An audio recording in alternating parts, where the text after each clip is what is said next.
આજે આપણે જોઈએ વાર્તા સંગ્રહ ભાગ 1ની 3 વાર્તાઓ. તો ચાલો વાર્તા જોઈએ. નમસ્કાર. અગાઉના વિડીયોમાં આપણે વાર્તા સંગ્રહ ભાગ 1ના ધોરણ 1 અને 2ના પૂરક વાંચન માટે આપવામાં આવેલ વાર્તા સંગ્રહ ભાગ 1ના 1થી 9 વાર્તાઓ જોઈ. હવે આ વિડીયોમાં આપણે 10, 11 અને 12 વાર્તાઓ જોઈશું. તો વાર્તા શરૂ કરીએ. વાર્તા નંબર 9, 2 કૂતરા. એક શહેર હતું. એમાં એક કૂતરો રહેતો હતો.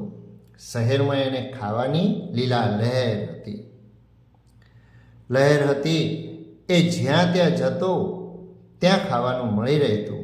બધા એની ઉપર માયા રાખતા ને એને ખાવાનું નાખતા.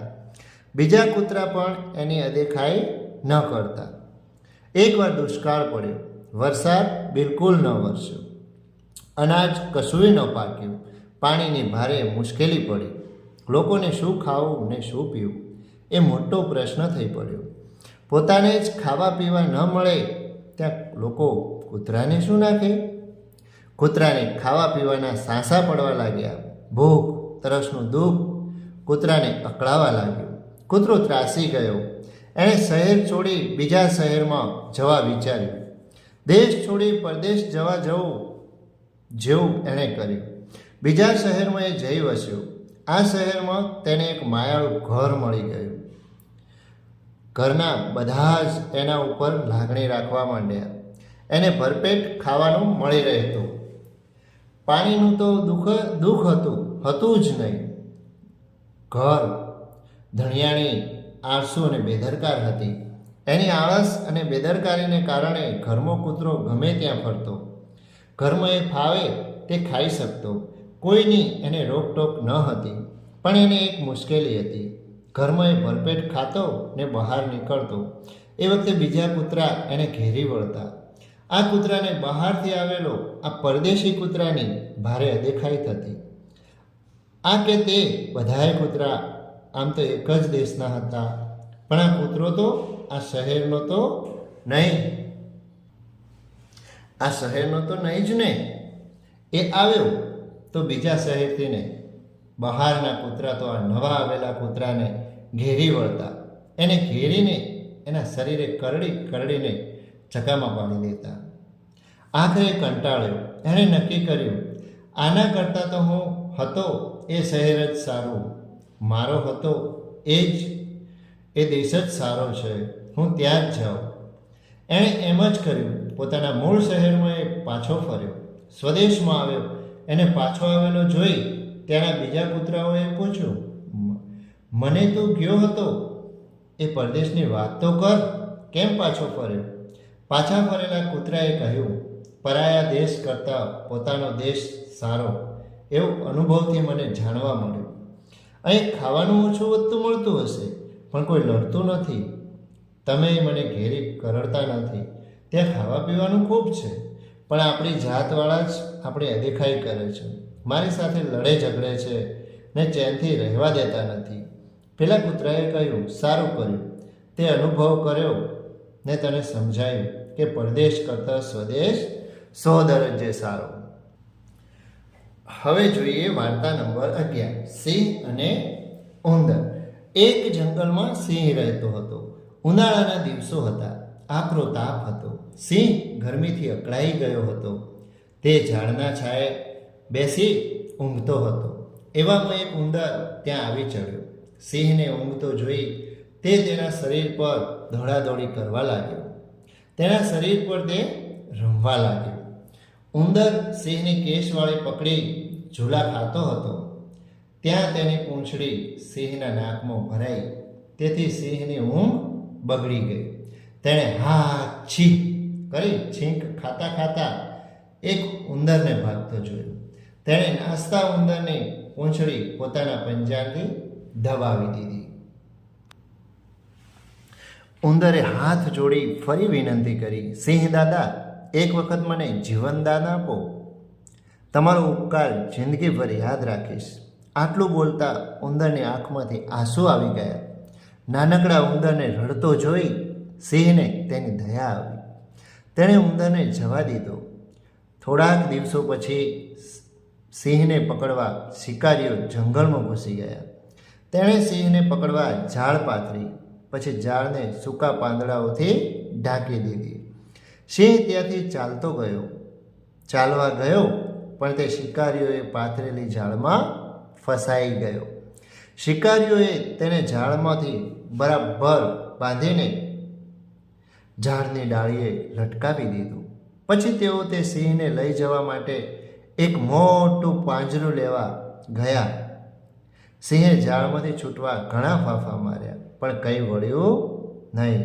થાકીને સિંહે ગર્જના કરવા માંડી. નાનકડા ઉંદરે સિંહની આ ગર્જનાઓ સાંભળી તે સિંહનો અવાજ ઓળખી ગયો. તરત જ તે સિંહ પાસે દોડી આવ્યો. આવીને જોઈએ તો સિંહ દાદા ઝાડમાં બંધાયેલા હતા.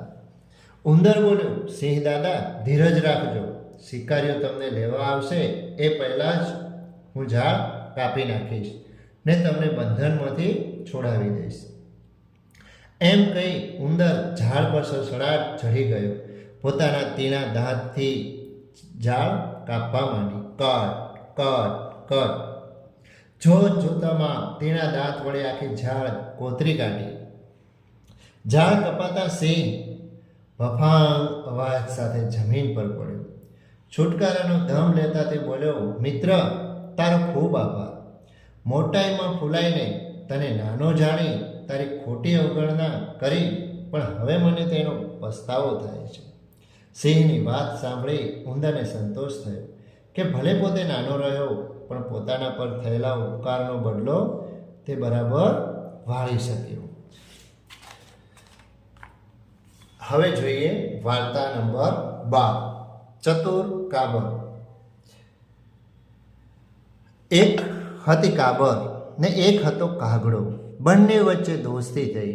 કાબર બિચારી ભલી ને ભોળી હતી, પણ કાગડો હતો આળસુ ને ઢોંગી. કાબરે કાગડાને કહ્યું, કાગડાભાઈ, ચાલો ને આપણે ખેતર ખેડીએ. દાણા સારા થાય તો આખું વરસ ચણવા જવું ન પડે અને નિરાંતે ખાઈએ. કાગડો કહે, બહુ સારું, ચાલો. પછી કાબર અને કાગડો પોતાની ચાંચોથી ખેતર ખેડવા લાગ્યા. થોડી વાર થઈ ત્યાં કાગડાની ચાંચ ભાંગી, એટલે કાગડો લુહારને ત્યાં તે કઢાવવા ગયો. જતાં કાબરને કહેતો ગયો, કાબરબાઈ, તમે ખેતર ખેડતા થાઓ, હું હમણાં ચાંચ કઢાવીને આવું છું. કાબર કહે, ઠીક. પછી કાબરે તો આખું ખેતર ખેડી નાખ્યું, પણ કાગડાભાઈનો પતો ન લાગે. એ તો પાછા આવ્યા જ નહીં. કાગડાભાઈની દાનત ખોટી હતી, એટલે ચાંચ તો કઢાવી, પણ કામ કરવાની આળસે ઝાડ પર બેઠા લુહાર સાથે ગપ્પા મારવા લાગ્યા. કાબર તો કાગડાની રાહ જોઈ થાકી ગઈ, એટલે કાગડાને બોલાવવા ગઈ.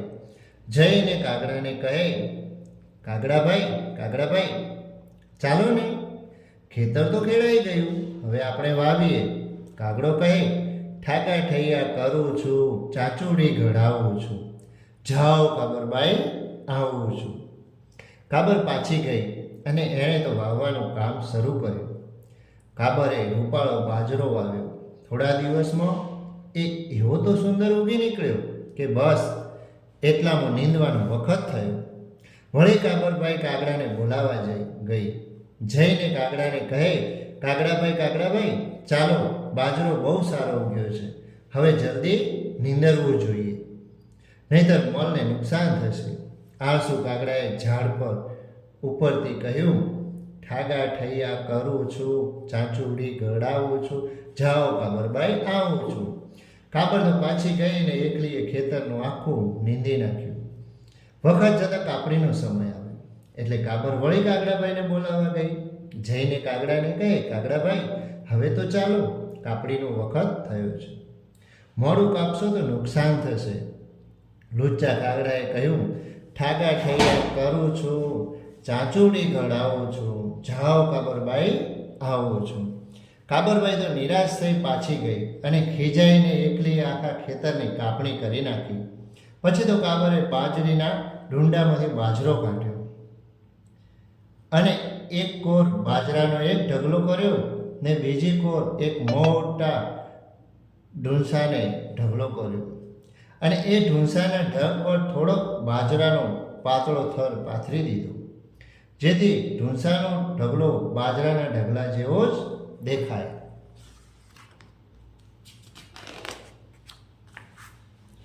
પછી તો કાગડાને બોલાવા ગઈ. જઈને કહે, કાગડાભાઈ, હવે તો ચાલો ને, બાજરાના 2 ઢગલા તૈયાર કર્યા છે, તમને ગમે તે ભાગ તમે રાખજો. વગર મહેનતે બાજરાનો ભાગ મળશે એ જાણી કાગડાભાઈ તો રાજીના રેડ થઈ ગયા. તેણે કાબરને કહ્યું, ચાલો ભાઈ, તૈયાર જ છું.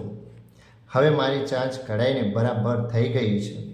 કાબર મનમો ને મનમો બોલી, તમારી ખોટી દાનતના ફળ હવે બરાબર ચાખશો. કાગડાભાઈ પછી કાગડો ને કાબર ખેતરે આવ્યા. કાબર કહે, ભાઈ, તમને ગમે તે ઢગલો તમારો. કાગડાભાઈ તો મોટો ઢગલો લેવાને માથે ઢૂંસાવાળા ઢગલા પર જઈને બેઠા, પણ જ્યાં બેસવા જાય છે ત્યાં ભાઈ સાહેબના પગ ઢૂંસામાં ખૂપી ગયા અને આંખમાં, કાનમાં ને મોઢામાં બધેય ઢૂંસા ભરાઈ ગયા અને એમને પોતાની કામચોરી માટે પસ્તાવો થયો. તેમણે કાબરભાઈની માફી માંગી. પછી કાબરબાઈ બાજરો ઘેર લઈ ગઈ અને ખાધું પીધું અને મોજ કરી.